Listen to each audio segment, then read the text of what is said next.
Unha empresa concesionaria de servicios reclama 7 facturas cun importe total de 6.900 euros ao Concello de Cambados.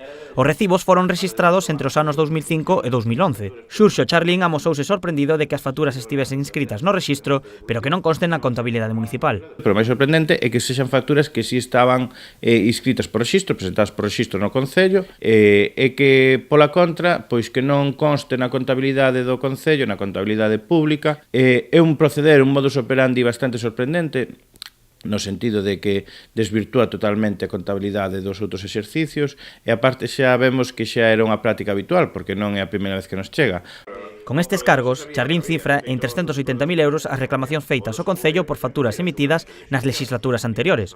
Entendemos que estas cantidades se teñen que aboar, pero tamén imos ser estrictos coa normativa e vamos pedir informes si corresponde aboar esas facturas, por si está prescrito, si existe prescripción ou non. En caso de que si teñamos que aboalas, pois canto antes pagarles, porque entendemos que é unha débeda que non se debe, que non é un modus operandi que non se debe permitir, sobre todo nunha administración pública. Charlín criticou os anteriores gobernos do PP, acúsaos de agochar facturas e de desvirtuar os balances daquelas épocas.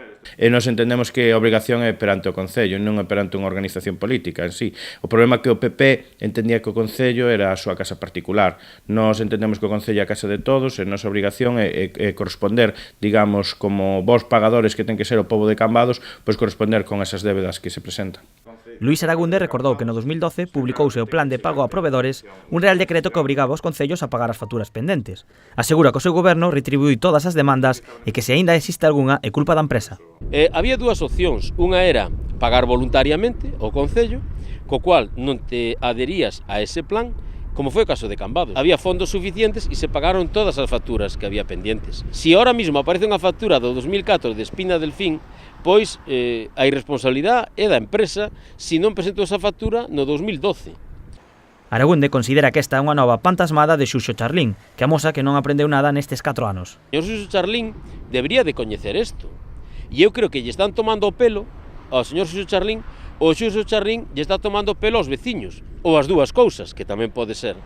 Cas eleccións á vista, as acusacións voan dun partido a outro. Serán os informes que solicitou o Concello os que demostrarán quen ten a razón.